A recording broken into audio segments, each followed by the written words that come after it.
Hello everyone, welcome back with another Legendary Spotlight. Today we're looking at Grombrindal, the White Dwarf. The dwarf that is known by every dwarf, from the youngest of beardlings to the oldest and longest of longbeards. He is never known to show up unless there is need of him. No one knows where the White Dwarf will appear. He turns up wherever his folks are hard-pressed. When the odds are against the Dawi, he comes. He brings the much-needed support. Is it to rally the dwarfs once again and bring shame to their defeats and make them march forward yet once more into the fray?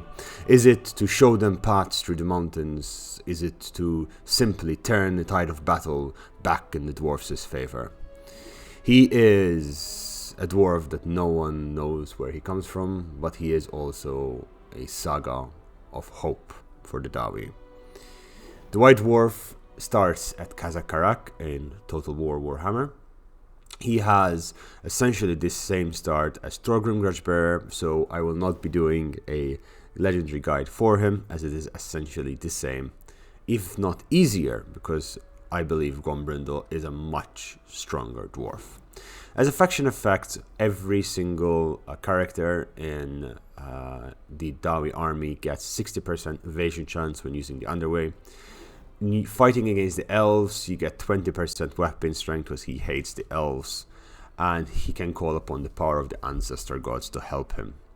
As a lord, he gets a reinforcements range of 50% and a leadership of 10 for his army, and this is absolutely incredibly important. He starts off with having a gyrocopter with brimstone gun, which is really good with explosives, and it does a lot of damage. He does also have iron drakes, which are ridiculously strong anti-infantry. Having them early on, they're a tier 5 unit, just absolutely madness.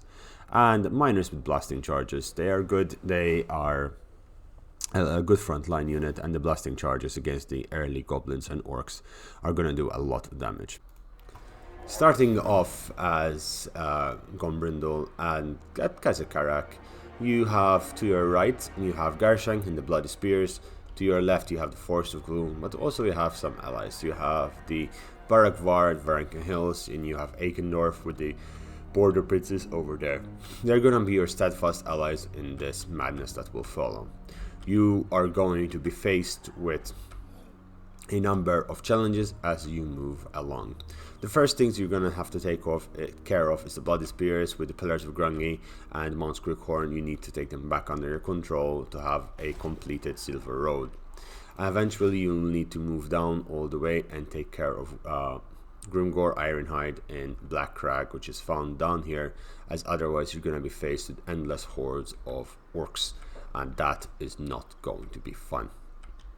To the north, the Mount Gunbad is going to be controlled by the Bloody Spears, but they usually are taken care of by Zufbar, and the Slayer King of the Dwarves, Ungrim Ironfist, stands to your north as well in Karak Kadrin. To your east, you have down this way. So I am losing track. There are Skaven clans, and of course there's Clanashen and Imric, and there's a Blood Bowl happening over on that side. And to your west you have, of course, as we said, the Border Princes of the Empire. You have a few dwarven clans, and of course the vast lands of the Empire and Bretonia. You have allies, but mostly you have enemies. You're going to be very hard pressed unless you act fast. And that is the start of Kazakarak with Grombrindal. Guys, I hope you have a lovely day. Welcome to the new year, and I shall see you tomorrow. Take care, and bye bye.